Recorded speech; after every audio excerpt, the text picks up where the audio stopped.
Hello दोस्तों, स्वागत है आप सभी का आज की इस कहानी में। मेरा नाम पारुल है और अब मेरी उम्र 23 साल है। मैं एक बहुत सुंदर विवाहित जवान स्त्री हूँ।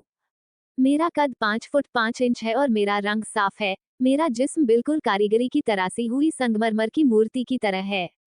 मेरी शादी हुई 2 साल हो गए हैं और मेरा एक बेटा है, जो कि मेरी शादी के 1 साल 1 माह बाद हुआ था और अब 10 महीने का है।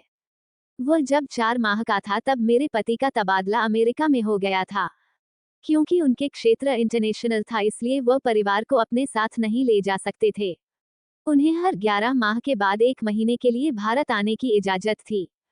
विदेश जाना उनकी मजबूरी थी, इसलिए मुझे और मेरे 4 माह के बेटे को अकेला छोड़ गए थे। हम अकेले ना रहे, इसलिए मेरे पति ने मेरे ससुर यानी कि मेरे पिताजी को हमारे साथ रहने के लिए शहर बुला लिया था। मेरे ससुर जब हमारे साथ रहने के लिए आए तब उनकी उम्र 47 साल की थी। वो हमसे अलग गांव में रहते थे। मेरी सास की मृत्यु 1.5 साल पहले हो गई थी और पिछले 1 साल से ज्यादा वही गांव में अकेले ही रहते थे। पापा जी आर्मी में मेजर रह चुके थे और रिटायर्ड होने के बावजूद वो बहुत फुर्तीले थे। आर्मी में आर्मी के तौर तरीके और तहजीब वह अभी तक नहीं भूले थे। गांव में रहते और खेती बाड़ी करते तथा गांव के शुद्ध वातावरण के कारण उनका शरीर बहुत ही गठीला था और इस आयु में भी वह एकदम 28-30 साल के जवान लगते थे। पहले जब भी वह सासू माँ के साथ हमारे घर आकर रहते थे तो मेरी पड़ोस में उन्हें मेरे पति के बड़े भाई ही समझती थी। पति के जाने के बाद पिछले 7 माह से वह हमारे साथ ही रह रहे थे। पढ़े लिखे होने के कारण उनका उठना बैठना और पहनावा भी शहर वासियों जैसा ही है, इसलिए मेरे साथ घर में बहुत जल्दी एडजस्ट हो गए थे। घर के काम और बच्चों की देखभाल में मेरा हाथ बटा देते थे। मुझे और मेरे पति को एक साथ रहना बहुत पसंद था। शादी के बाद अब मेरे पति को अमेरिका गए हुए लगभग 7 माह हो चुके थे और इन 7 माह में 2 माह तक मुझे एक बार भी क्रिकेट खेलने को नहीं मिला। इसलिए मैं इतनी बेचैन रहती थी और सारा दिन तड़पती रहती थी, पर कोई भरोसे का नजर नहीं आता था। लेकिन 5 महीने से मुझे अचानक ही एक ऐसा अवसर मिला जिससे मुझे मेरी जिंदगी में बहुत बड़ी खुशी मिली और वह भी मेरी अभी तक जारी है। यह उस दिन की बात है जब मैं घर की सफाई का काम करती हुई पापा जी के कमरे में गई तो मैंने पाया कि वह कमरे में नहीं थे। मुझे समझ में नहीं आया कि वह कहाँ गए होंगे, इसलिए मैं इधर उधर देखने लगी और तभी मुझे उनके बाथरूम की लाइट जलती हुई नजर आई।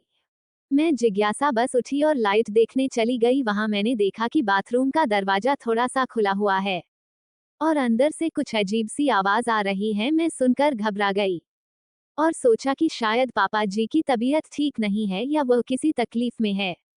मैं घबराहट से जल्दी से बाथरूम का दरवाजा खोलकर अंदर झांकने लगी। अंदर का नजारा देखकर मेरे होश उड़ गए। पापा जी अपने महाराज की बड़ी तसल्ली से मालिश कर रहे थे। इससे पहले मैं अपने आप को संभालती तभी मैंने देखा कि पापा जी जोर जोर से सिसकियां ले रहे थे।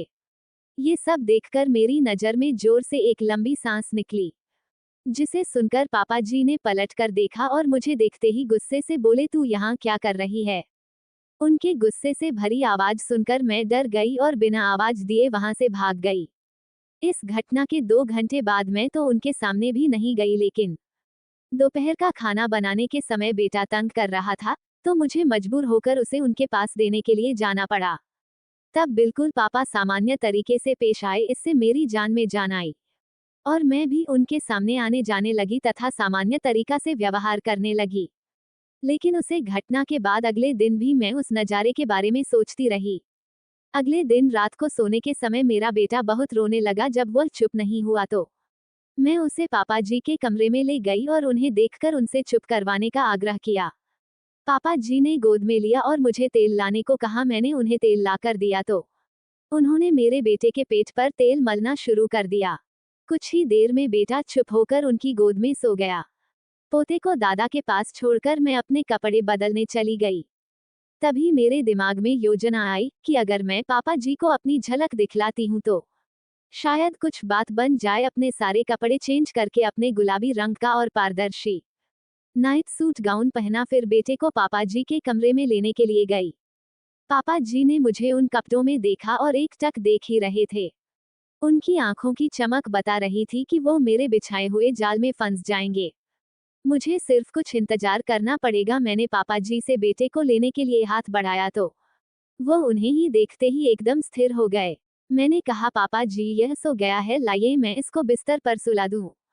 तब हड़बड़ाकर उन्होंने कहा, यह अभी अभी सोया है, कच्ची नींद में है, इसलिए इसे अभी यहीं रहने दो। मैं हाँ करती हुई अपने कमरे में चली गई। मुझे नींद नहीं आ रही थी, इसलिए मैं बहुत देर तक ऐसे ही करवटें बदलती रही। तभी मुझे याद आया कि मैं बेटे को दूध पिलाया ही नहीं। मैं उठी और पापा जी के कमरे में गई तो पापा जी भी सो गए थे। तब मेरे मन में आया कि मैं भी इसी कमरे में सो जाती हूँ, क्योंकि बेटा भी इसी कमरे में सोया हुआ है। और मैं उनके साथ वाले बेड पर लेट गई, बेटे को अपने पास खींचा और इतने में पापा जी की नींद में ही करवट बदली और सीधे होकर सोने लगे। मेरे बेटे का पेट भर चुका था, लेकिन मुझे नींद नहीं आ रही थी। मैं बच्चों को अलग से सुला दिया और वहीं बैठकर पापा जी को निहारती रही। मैंने महसूस किया कि मैं क्रिकेट खेलकर जिंदगी का मजा चाहती हूँ। मैं अपना अकेलापन दूर करना चाहती हूँ, अपनी भूख मिटाना चाहती हूँ। इसके लिए अब मुझे मेरे पति की गैर हाजिरी में भरोसे का और पूरा संतुष्ट करने वाला पुरुष मिल चुका है। अब मैं और इंतजार नहीं कर सकती और इसलिए मैंने अपनी सारी झिझक छोड़ी और मैं ससुर जी के पास जाकर बैठ गई। तो थोड़ी देर बाद पापा हिलने लगे। मुझे लगा कि उनका हाथ मेरे सर पर आ गया है और ससुर जी जाग गए हैं। उसकी इस हरकत से मैं थोड़ा घबराई। मेरी हालत पतली हो गई थी, मेरी सांस उखड़ रही थी। फिर मैंने हिम्मत नहीं छोड़ी। करीब 1 घंटे के बाद पापा जी का हाथ मेरे सर से हटा और नीचे आ गया। उनकी इस हरकत से मैं बहुत ज्यादा प्रसन्न हुई। मुझे अभी मजा आना शुरू ही हुआ था कि पापा जी उठकर बैठ गए और उनकी नींद खुल गई थी। उन्होंने मुझे झटका के साथ अलग कर दिया। फिर उन्होंने उठकर एक लाइट जलाई और वो कच्ची होकर मुझे देखने लगे। मैंने जवाब दिया, पापा जी मैं तो वही कर रही थी जो आप चाहते हैं। पापा बोले, मैंने ऐसा करने को कब कहा है? तुम्हें ऐसा नहीं करना चाहिए था और माफ कर देना चाहिए था। मैंने कहा, पापा जी तो क्या हो गया अगर मैं इशारे को आपका देह समझकर आपकी सेवा भी कर दी तो? आपका सपना और मेरा कर्तव्य भी पूरा हो गए हैं। अरे तू बात क्यों नहीं समझ रही है? मैं नादान बनती हुई बोली, इससे पहले कि वो कुछ कहे और बात ज्यादा बिगड़े मैं उठकर खड़ी हो गई, उन्हें आगे कुछ बोलने का कोई मौका दिए बिना। मैं उनके पैरों को पकड़कर नीचे बैठ गई। पापा जी कुछ नहीं बोले और चुपचाप खड़े रहे। मैं समझ गई कि अब लोहा गर्म है और चोट करने का समय आ गया है। बस दोस्तों, उसके बाद बिना कुछ सोचे समझे मेरे ससुर मेरे साथ क्रिकेट का खेल खेलने लगा। मेरे ससुर ने मेरे साथ लगभग 2 से 3 घंटे तक क्रिकेट का खेल खेला। उन्होंने मेरे साथ बहुत अच्छा क्रिकेट का खेल खेला था। उन्होंने मुझे इतने दिनों में बहुत संतुष्ट कर दिया था और अभी यह खेल रोज चलता है। तो दोस्तों, ये थी हमारी आज की कहानी। आशा है आपको पसंद आई होगी। आपका क्या कहना है इस कहानी के बारे में कमेंट करके हमें जरूर बताएं। वीडियो को लाइक करके चैनल को सब्सक्राइब कर लीजिए और साथ में घंटी को दबाकर ऑल पर सेट कर ले, ताकि आने वाली वीडियो आपको तुरंत मिल सके।